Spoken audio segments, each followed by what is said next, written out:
Guys इसका last part काफ़ी पहले आया था मुझे पता है, लेकिन अब जितने भी चैप्टर इसके आए हैं मैं जल्द ही उन सबको भी कवर कर लूँगा। तो पहले छोटा सा रिकैप। जो रोएनस था जो कि सीतिया को प्यार करता था लेकिन वो गलत इंसान था, उसकी डेथ हो चुकी थी शायद कुछ चैप्टर्स पहले ही। उसने शायद जहर पी लिया था और ऐसा ही कुछ हुआ था। और उसके बाद हमें दिखाया गया था कि सेतिया और मीरे गिराल्ड जेराल्ड के पास आए थे। जेराल्ड अभी का राजा है जैसे कि मांगा में बताया गया है। और जिस औरत ने मीरे के माता पिता को मारा था, जो कि स्कालिया नाम था उसका, वो पुरानी एम्प्रेस थी यानी कि राजा की वाइफ थी, लेकिन वो जेराल्ड की मदर नहीं थी। राजा की काफ़ी बीवियां होती थी पहले जैसे टाइम में। तो फिर अब जेराल्ड ने उसे बताया मीरे को कि वो पागल हो चुकी है और मीरे चाहता है कि वो उसे देखे, क्योंकि मीरे ये नहीं चाहता कि वो सज़ा काटे, लेकिन उसे ये ना पता हो कि वो किस चीज़ की सज़ा काट रही है। इसीलिए वो काफ़ी थोड़ा सा निराश हो जाता है और वो कहता है कि मैं उसे मिलकर आऊँगा। और उसके बाद मीरे उस कमरे से बाहर आता है। और ये सब होने के बाद जब मीरे बाहर आता है तो सेतिया पूछती है कि मीरे क्या तुम ठीक हो। और वो सोच रही होती है कि आखिरकार अंदर हुआ क्या है। अगर मेरा बस चले तो जिसने भी मीरे को हर्ट किया है मैं उनके टुकड़े टुकड़े कर दूं। और वो पूछती है कि क्या राजा ने तुम्हारे ऊपर हाथ उठाया। तो मीरे कहता है कि ऑफ कोर्स नहीं, तुम्हें क्या लगता है कि अगर मुझ पर कोई हाथ उठाएगा तो मैं बस चुपचाप मार खा लूंगा। तो सेतिया कहती है तो ये बताओ हुआ क्या है। तो मीरे कहता है कि सेतिया क्या तुम मुझे हक कर सकती हो। तो सेतिया मीरे को हक कर लेती है। तो मीरे कहता है कि वो औरत स्कालिया ओलिएड वो फाइनली पागल हो चुकी है और उसका नाम स्कालिया था, मुझे याद आ गया। स्कालिया। ये सुनकर चेतिया सोचती है तो क्या वो स्कालिया ओलियड की बात कर रहा है, जो कि एलेनायर की पुरानी प्रिंसेस थी।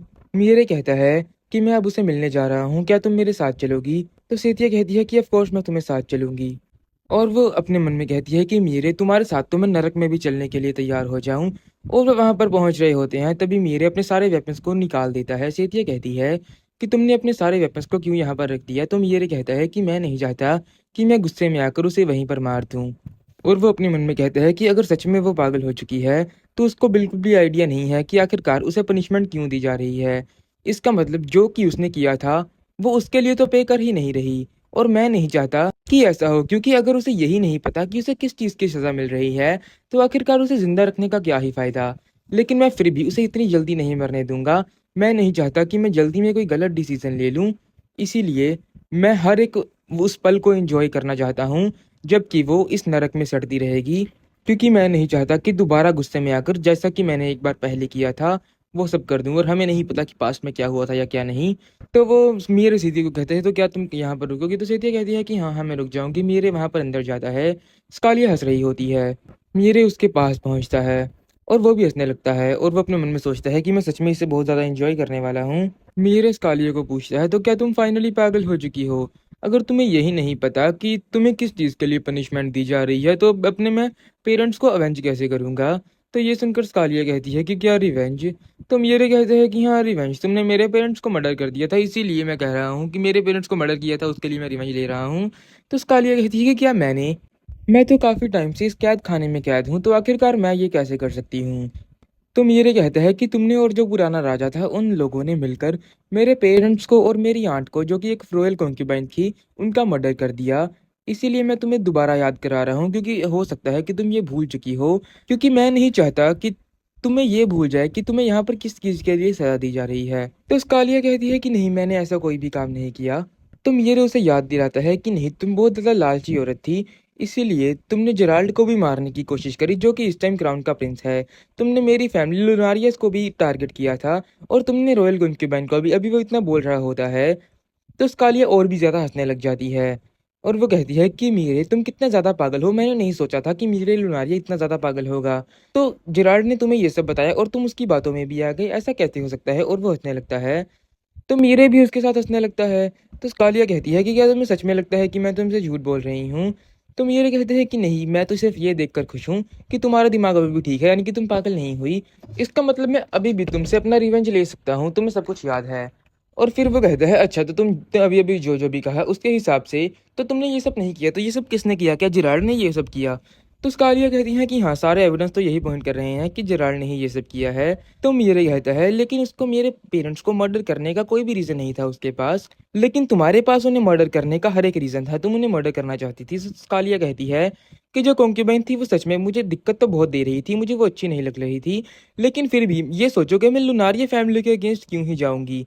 और अगर तुम इतने ज़्यादा क्यूरियस हो तो तुम्हें खुद जाकर गेराल्ड को पूछ लेना चाहिए, क्योंकि मैं खुद भी ये जानना चाहूँगी कि आखिरकार उसने क्या सोचा कि मैं लुनारिया फैमिली के अगेंस्ट क्यों जाऊँगी। और मैंने वैसे भी तुम्हारी आंट जो कि रॉयल कॉन्क्यूबाइन थी, उसे मैंने पॉइज़न नहीं किया था, और जिस भी डॉक्टर ने कहा था कि उसे पॉइज़न दिया गया है वो हमेशा से जेराल्ड के लिए ही काम करता है। तुम चेक भी कर सकते हो। तो मेरे कहता है लेकिन जेराल्ड ये सब क्यों करेगा, उससे क्या मिलेगा? तो स्कालिया कहती है कि ऑफ कोर्स वो राजा बनना चाहेगा, जो कि अब वो बन भी चुका है। उसे सिर्फ थ्रोन चाहिए था। तो मेरे कहता है लेकिन ये सब तब शुरू हुआ था जब मेरे पेरेंट्स की डेथ हुई थी। उसी की वजह से जो आंट है उसकी भी डेथ हो गई थी। जेराल्ड उस टाइम एक बच्चा था। आखिरकार वो 3 लोगों का मर्डर कैसे प्लॉट कर सकता है जब वो इतना ज़्यादा छोटा था? तो स्कालिया कहती है कि मुझे नहीं पता कि तुम्हें क्यों लगता है वो नहीं कर सकता था। तुम्हें सोचना चाहिए, क्योंकि मेरे पास तो उनके साथ ये सब करने का कोई भी रीज़न ही नहीं था। जो कायर लोनारिया था, जो कि तुम्हारा फादर था, वो काफ़ी ज़्यादा अच्छा था और वो एक मार्कस बनने के लायक था। लेकिन जो तुम्हारे फादर थे वो नहीं चाहते थे, और वो चाहते थे कि वो अपनी ही स्टेट में खुशी से रहें, जो कि राजा ने उन्हें अलाउड कर भी दिया था। लेकिन जो रॉयल कॉन्क्यूबाइन थी उसके पास कोई भी पावर नहीं थी और वो पावरलेस थी। और मैंने तुम्हारे फादर को यही काम दिया था कि वो जिराल्ड को चेक में रखे कि कहीं वो कुछ गलत तो नहीं प्लॉट कर रहा, क्योंकि जो मर्जी वो एक राजा का बेटा था, लेकिन उसकी मदर रानी नहीं थी, जिसके लिए उसे थ्रोन तो नहीं मिलेगा, लेकिन उसके दिमाग में तो चलता होगा कि उसे थ्रोन चाहिए। और मुझे लगा था कि तुम्हारे फादर को अगर मैं ये काम सौंप दूंगी तो ये काफ़ी रहेगा, लेकिन ये काफ़ी नहीं था। और अगर मैं तुम्हारी फैमिली को तबाह करना चाहती तो मैं स्टार्टिंग से ही तुम्हें टारगेट करती, क्योंकि तुम ही तो अकेले उनके बेटे थे, और अगर तुम ही ना रहते तो वो क्या ही कर पाते। स्कालिया बताती है कि रॉयल कॉन्क्यूबाइन के मरने के 2 दिन पहले रॉयल कॉन्क्यूबाइन वही जिराल्ड की मदर, जिराल्ड ने किसी को भी उसके कमरे के अंदर नहीं जाने दिया, ना ही उसे मिलने दिया, क्योंकि उसने ये कह दिया था कि वो किसी से भी मिलने के लायक नहीं है, वो बहुत ज़्यादा बीमार हो चुकी है। लेकिन मेरे हिसाब से जब तुम्हारे पेरेंट्स की डेथ हुई थी वो उसके साथ ही कुछ टाइम में मर चुकी थी। मेरे सोचता है अगर ऐसी बात है तो उसकी डेथ का रीज़न ये नहीं है कि वो मेरे पेरेंट्स की डेथ को झेल नहीं सकी थी। लेकिन जो इसने अभी कहा है वो सच है, तो जेराल्ड ने तो मुझे बहुत कुछ अलग कहा है। तो फिर मेरे कहता है तो क्या तुम ये कहना चाह रही हो कि जेराल्ड ने अपनी खुद की मदर का ही मर्डर कर दिया? तो स्कालिया कहती है कि मैं सिर्फ यहाँ पर अपने आप को इनोसेंट प्रूव करने की कोशिश कर रही हूँ, जो कि मैं हूँ भी। उसने तुम्हें झूठ बोला है, उसने तुम्हें जो भी बताया वो सब झूठ है। इसका मतलब तुम्हारे पेरेंट्स के डेथ के पीछे उसका कोई ना कोई तो हाथ है। तो मेरे सोचते हैं कि जो कुछ भी स्कालिया ने कहा है अगर वो सच है, तो इसका मतलब जेराल्ड ने सबसे पहले तो अपनी मदर की डेथ के बारे में झूठ बोला, और उसने इस सब के पीछे स्कालिया को फंसाने की कोशिश करी और वो कामयाब भी हो गया। तो इसका मतलब ये सब जेराल्ड ने जानबूझकर किया, और वही इस सब के पीछे मास्टरमाइंड है। तो मेरे कहता है लेकिन तुम्हारी बात बिल्कुल भी सेंस नहीं बनाती। तो स्कालिया कहती है कि तुम्हें क्या लगता है कि मैं एक्टिंग क्यों कर रही हूँ, कि मैं पागल हो चुकी हूँ? वो मुझे खाने में पॉइज़न मिलाकर भेजता है। वो ये मुझे दिखाना चाहता है कि अगर वो चाहे तो वो मुझे मार सकता है, लेकिन उसकी मर्ज़ी है कि मैं अभी तक ज़िंदा हूँ। और मेरे सोचता है कि किसी को पागल करना, ऐसा सिर्फ़ एक ही आदमी करना चाहेगा, ताकि वो किसी का मुँह बंद रख सके, क्योंकि असैसिन्स इस चीज़ को काफ़ी ज़्यादा यूज़ करते हैं। लेकिन तभी मेरे कहते हैं तो मैं तुम्हें कैसे बिलीव कर सकता हूँ? तुम ये चाहती हो कि मैं और जेराल्ड हम दोनों दूर-दूर हो जाएँ, जिससे कि तुम्हें फ़ायदा होगा अगर हम दोनों एक साथ नहीं रहेंगे। तो स्कालिया उसके सामने एक पाउच फेंकती है और कहती है कि मैंने कुछ पॉइज़न खाने को बचा कर रखा हुआ है। वो मेरे दिन में जितने भी खाने भेजता है उसमें से एक में तो पक्का पॉइज़न होता ही है। तो मेरे कहता है तो ये भी तो हो सकता है कि ये सब तुम एक्टिंग कर रही हो, क्योंकि तुम यहाँ से खुद भाग कर जाना चाहती हो। और अगर इस खाने में पॉइज़न हुआ भी, मैं फिर भी तुम्हारे ऊपर ट्रस्ट नहीं करने वाला, क्योंकि क्या पता तुम क्या सोच रही हो। तो स्कालिया कहती है कि मैंने तुम्हें नहीं कहा कि तुम मुझ पर बिलीव करो, तुम इसको इन्वेस्टिगेशन स्टार्ट करने के लिए यूज़ कर सकते हो। काफ़ी टाइम बीत चुका है, लेकिन मुझे पता है अभी ना अभी भी कोई भी तुम्हें एविडेंस जो मिल ही जाएगा, क्योंकि मैं खुद भी क्लूज़ को ढूँढ रही थी। मीरे उसे देखकर समझ जाता है। वो सोचता है कि हाँ, मैं उसे देखकर बता सकता हूँ कि उसे ड्रग्स दिए जा रहे हैं। लेकिन आखिरकार उसे ड्रग्स दे कौन रहा है? तो क्या ये उसके किसी फॉलोअर का काम है? लेकिन अब स्कालिया के कोई भी सपोर्टर्स नहीं हैं जो कि उसकी हेल्प करना चाहेंगे, क्योंकि उसे काफ़ी टाइम से देशद्रोही कहकर बंद कर रखा है। इसका मतलब कोई भी इतनी हिम्मत नहीं होगी किसके पास, जो कि स्कालिया की हेल्प करना चाहेगा। और अगर ऐसा कोई कर भी रहा होता, तो गेराल्ड और मुझसे ये चीज़ छुपना बहुत ज़्यादा मुश्किल वाली बात है, ऐसा हो ही नहीं सकता। तो इसका मतलब अगर ये किसी उसके सपोर्टर्स का नहीं काम है, तो इसका मतलब कोई उसे चुप करना चाहता है, क्योंकि अगर वो पागल हो जाएगी तो वो बता ही क्या पाएगी। उसको जो भी पता था उसने सब कुछ मुझे बता दिया है, और वो इतनी ज़्यादा कॉन्फिडेंस से बात कर रही है जैसे कि उसे पता है मैं उसकी बात मान जाऊँगा। लेकिन उसके इंटेंशंस जो भी हैं, एंड गेम नहीं बदलने वाला। वो इस जगह को छोड़ना चाहती है, जो मर्ज़ी रीज़न है, ऑफ़ कोर्स कोई भी अब पिंजरे में तो बंद नहीं रहना चाहेगा, तो आखिरकार ऐसा क्यों? ये सब सोचते सोचते मीरे वहां से बाहर आ जाता है। सेठ ये कहती है कि क्या हुआ, क्या कुछ गलत है? तो मीरे क्या कहता है कि मैं यही चाहता हूँ कि कुछ गलत ना हो, और वो वहां पर जाकर उसके साथ बैठ जाता है और वो सेतिया को सब कुछ बता देता है। सेतिया सोचती है कि जो भी अभी से कालिया ने बताया अगर वो सच है तो मीरे की जान बहुत ज्यादा खतरे में है, क्योंकि अगर उसने सच को अनकवर करने की कोशिश करी तो उसे एग्जीक्यूट भी किया जा सकता है। और मैं भी यही चाहती हूँ कि जो कुछ भी मीरे ने कहा वो सच ना हो, क्योंकि जिराल्ड ने अगर सच में मीरे के पेरेंट्स को मर्डर किया है तो मैं कुछ भी करने के लिए तैयार हूँ। तो फिर मुझे चाहे अपनी जान ही क्यों ना देनी पड़े। सीन शिफ्ट होता है, वो अपने घर में आ जाते हैं। वहां पर उसके लिए बहुत ज्यादा काम आ जाता है। सीत ये कहती है कि मुझे पता है कि मैं और मीरे कुछ टाइम के लिए यहाँ से बाहर थे, लेकिन अब हमें इतना ज्यादा काम आ चुका है। और वो देखती है कि काफी ज्यादा लोग मीरे को टीज के लिए भी इनवाइट कर रहे हैं, लेकिन चाय पीने के लिए, और ऐसी सोशल गैदरिंग जहां पर जाने का कोई मीनिंग भी नहीं बनता। और वो सोचती है कि आखिरकार एक ड्यूक होकर मीरे ऐसी जगह पर क्यों ही जाएगा, क्या वो पागल हो चुके हैं? तो सबसे पहले जो भी अननेसेसरी इनवाइट्स हैं मुझे उनको अलग करना पड़ेगा, क्योंकि पहले तो सबको लगता था कि मेरे एक पागल सा लड़का है इसलिए कोई भी उसे अप्रोच तक नहीं करता था। लेकिन अब जब सबने ही उसका असली चेहरा देख लिया है तो यहाँ तक कि लड़कियां भी उसे अप्रोच कर रही हैं। और तभी उसके कमरे पर नॉक होती है। वहां पर एक आदमी आता है। सिया सोचती है कि मैंने उसे पहले कभी नहीं देखा।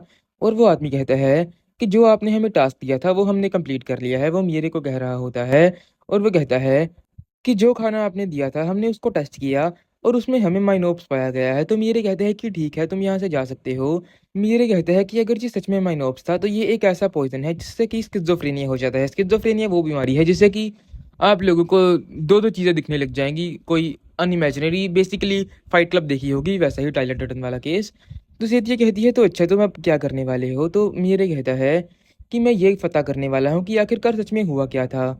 सिर्फ यही वो तरीका है जिससे कि मैं पता कर पाऊंगा कि आखिरकार मेरा असली एनिमी कौन है। तो सेठ ये कहती है कि मैं तुम्हारी हेल्प करना चाहूंगी, और तुम्हें ऐसी कोई भी चीज़ नहीं करनी है जो तुम पहले नहीं करते थे, क्योंकि तुम तो हमेशा मेरे साथ चिपके रहते थे और अगर तुम अचानक से मेरे से दूर हो गए तो लोगों को शक होना शुरू हो जाएगा। तो मेरे क्या सोचता है कि क्या मैं चिपका रहता हूँ? तो सेठ ये कहती है और वैसे भी मैं मर्चेंट ग्रुप की हेड हूँ, इसीलिए अगर मैं वहाँ कहीं जगह पर जाती भी हूँ तो लोगों को शक नहीं होता, क्योंकि मर्चेंट ग्रुप का तो यही काम होता है, एक जगह से दूसरी जगह जाना। तो मीरे कहता है कि ठीक है, मैं इस चीज़ के बारे में सोचूंगा। तभी वहां पर मीरे का बटलर आता है और वो उसे कहता है कि मुझे आपसे 2 मिनट बात करनी है, और वो मीरे को सीक्रेटली कुछ बताता है। तो मीरे जल्दी से बाहर जाता है और वहां पर एक जूलर होता है। वो कहता है कि क्या आप फाइनल प्रोडक्ट को चेक करना चाहेंगे? मैं कॉन्फिडेंस के साथ कह सकता हूँ कि ये एक मास्टरपीस है, और वो उसे एक रिंग दिखाता है। मीरे कहता है कि तुमने बहुत अच्छा काम किया, तुम्हारे जितने भी पैसे बचते थे वो मैं तुम्हें आज शाम तक भिजवा दूंगा। तो वो वहां से चला जाता है। मीरे सोचता है कि मैंने चाहा था कि मैं सेतिया को इससे प्रपोज करूं इससे पहले कि फरवरी खत्म हो जाए, और जब मैंने रिंग को ऑर्डर किया था मुझे नहीं पता था कि चीजें इतना ज्यादा ट्विस्ट ले लेंगी और इतना सब कुछ हो जाएगा। और अब तो जो मैं सोच रहा हूँ वो बहुत ज्यादा खतरे वाला है, क्योंकि अगर जेराल्ड ने सच में मेरे पेरेंट्स को मारा है और अगर उसने सच में ऐसा किया है तो मुझे उसके अगेंस्ट जाना ही पड़ेगा। मेरे सोचता है कि अगर मैं राजा के अगेंस्ट गया तो मुझे देशद्रोही कहला दिया जाएगा।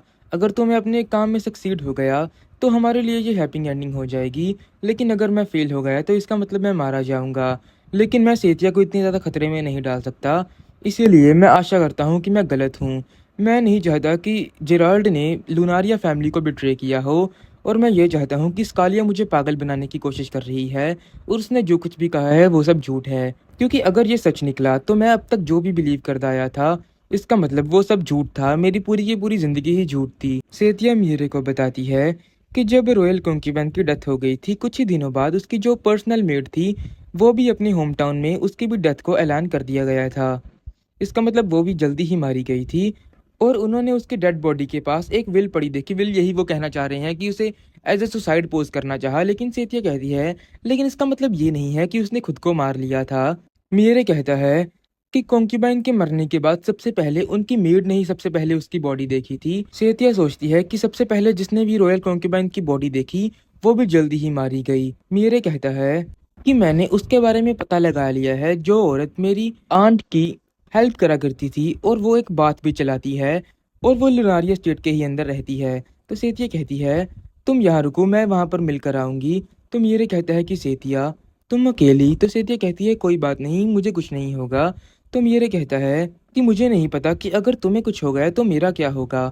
और वो अपने मन में कहता है कि मैं अपनी खुद की जान ले लूँगा अगर ऐसा हुआ। तो सेतिया कहती है कि अगर मैं पकड़ी गई तो कोई बात नहीं, मैं किसी तरीके से वहाँ से निकल जाऊँगी, और अगर तुम इतनी ही चिंता है तो मैं अपने साथ कुछ नाइफ्स लेकर चली जाऊँगी।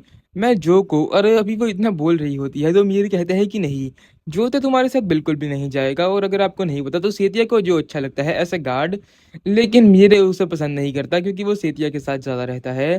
तो सेतिया कहती है ठीक है, मैं जो को अपने साथ नहीं लेकर जाऊँगी, क्या आप तुम खुश हो? तो मीर कहता है कि क्या तुम अब सब्जेक्ट को चेंज करने की कोशिश कर रही हो? मैंने ये कहा कि मैं तुम्हारे साथ जाना चाहता हूँ। तो सेतिया कहती है कि नहीं, मैंने कुछ नहीं किया, ऐसा कुछ नहीं होने वाला। मीरे कहता है जब तुम अपना काम करती हो तब तो बहुत ज़्यादा कूल होती हो, लेकिन जब बात मेरे पे आती है तो तुम इतनी ज़्यादा ज़िद्दी क्यों हो जाती है? तो सेतिया कहती है कि मैं तुमसे प्रॉमिस करती हूँ कि मैं केयरफुल रहूँगी, इसीलिए जब तक मैं वापस नहीं आ जाती तुम्हें यहाँ पर शांति से रिटर्न करना है। क्या तुम मेरी बात समझ रहे हो? और वो उसके सिर के ऊपर पैट करने लग जाती है।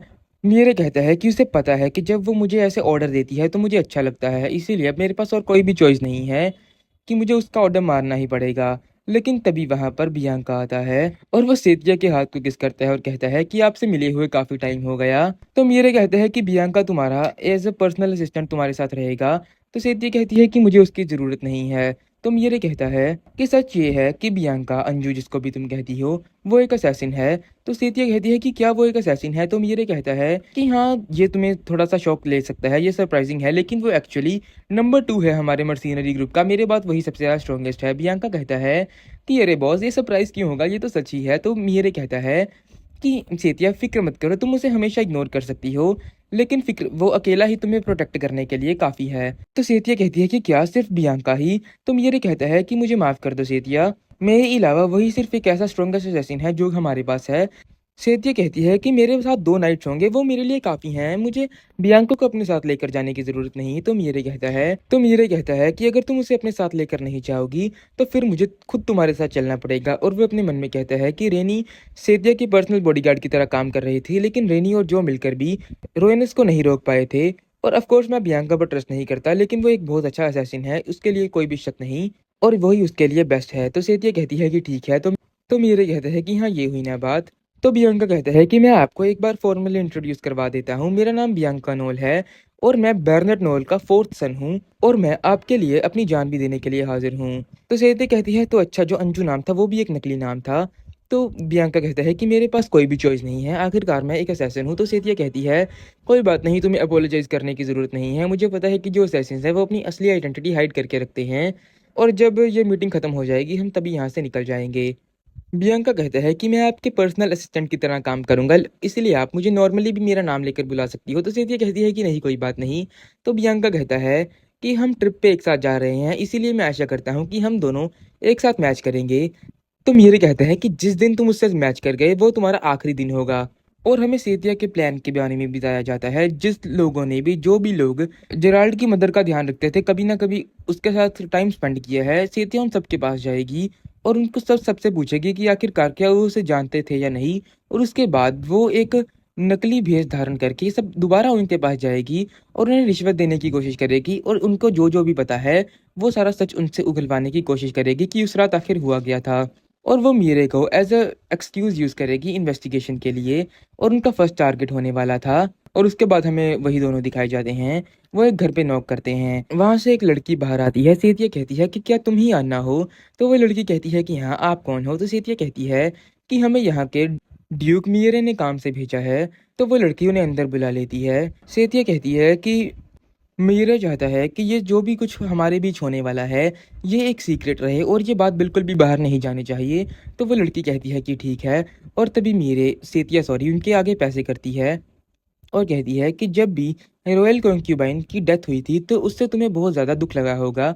तो अन्ना कहती है कि हाँ, लेकिन जितना ज़्यादा दुख राजा जिराल्ड को हुआ था उतना तो कुछ भी नहीं हुआ। तो सेतिया कहती है तुम काफ़ी अंत तक उनके साथ थी, तो तुमने देखा होगा कि उनकी हेल्थ कैसे डिक्रीज हो रही थी। तो आन्ना कुछ भी नहीं बोलती, और फिर वो कहती है कि नहीं, जब उनकी मौत हुई थी तो मैं उनके पास नहीं थी, मैं उनके पास नहीं रह पाई। तो सेतिया कहती है कि तुम कहना क्या चाह रही हो? तो आन्ना कहती है कि हाँ, उसकी हालत तो बहुत ज़्यादा ख़राब हो रही थी, इसीलिए मैंने उनकी बॉडी को भी साफ़ करना शुरू कर दिया था। लेकिन जब लुनारिया के जो काउंटेस थे उनकी डेथ से आई थिंक 2 दिन पहले मैंने उनके लिए काम करना बंद कर दिया था। उनकी कंडीशन और भी ज़्यादा वर्स हो गई थी, और अब वो टॉवल से बात नहीं कर सकती थी, इसीलिए मेरा वहाँ पर कोई भी काम नहीं था। तो सेतिया कहती है अच्छा ऐसी बात है। लेकिन ग्रेस जानना चाहते हैं कि आखिरकार उनके फाइनल मोमेंट्स में उनके साथ हुआ क्या था। तो अन्ना कहती है कि उसके लिए अगर तुम जानना चाहती हो तो तुम्हें उनकी पर्सनल मेड के पास जाना चाहिए। तो सेतिया कहती है कि हाँ, हम भी उनके पास जाना चाहते थे लेकिन हम नहीं जा सकते, क्योंकि जैसे ही उनकी डेथ हुई थी उसके बाद ही उनकी पर्सनल मेड की भी जल्दी ही डेथ हो गई थी। ये सुन के अन्ना को बहुत शौक लगता है और वो कहती है कि क्या क्या मरेसा मर चुकी है, लेकिन ऐसा कैसे हो सकता है। तो सेतिया कहती है कि वो बता रहे थे कि उसने सुसाइड कर लिया था। तो अन्ना कहती है कि नहीं, ऐसा हो ही नहीं सकता, ये तो इम्पॉसिबल है। तो सेतिया कहती है कि क्यों, आपको ऐसा क्यों लगता है। तो अन्ना बताती है कि मेरेसा की जल्दी ही मैरिज होने वाली थी, जो दोनों फैमिलीज थी वो शादी के लिए राजी हो गई थी और वो जल्दी ही उनके घर भी जाने वाली थी। इसीलिए ये सेंस नहीं बनाती कि वो अचानक सुसाइड कर लेगी। तो सेठिया कहती है कि हाँ, बात सही है, अगर वो ऑलमोस्ट अपनी मैरिज के लिए थी तो हम उसकी जो डेथ थी उसको इन्वेस्टिगेट जरूर करना चाहेंगे। वो सब तो ठीक है, लेकिन आपको ये मीटिंग को सीक्रेट रखना पड़ेगा, क्या आप ये कर सकती हो। और सेठिया सोचती है कि मुझे ये भी ध्यान रखना पड़ेगा किसी को भी पता ना लगे कि अन्ना रहती कहाँ पर है, लेकिन नहीं तो जेराल्ड उसे भी मारने की कोशिश करेगा। और वो वहाँ से बाहर आ जाते हैं और वो कहते हैं तो फाइनली हमारा नेक्स्ट टारगेट होने वाला है मरिस्सा की फैमिली। और गई जिसका नेक्स्ट पार्ट है, हो सकता है उसे आने में 4-5 दिन लग जाए यूट्यूब पे, लेकिन अगर आपको वो अभी देखना है तो उसका लिंक आपको डिस्क्रिप्शन में मिल जाएगा। तो मिलते हैं इसके नेक्स्ट पार्ट में ही।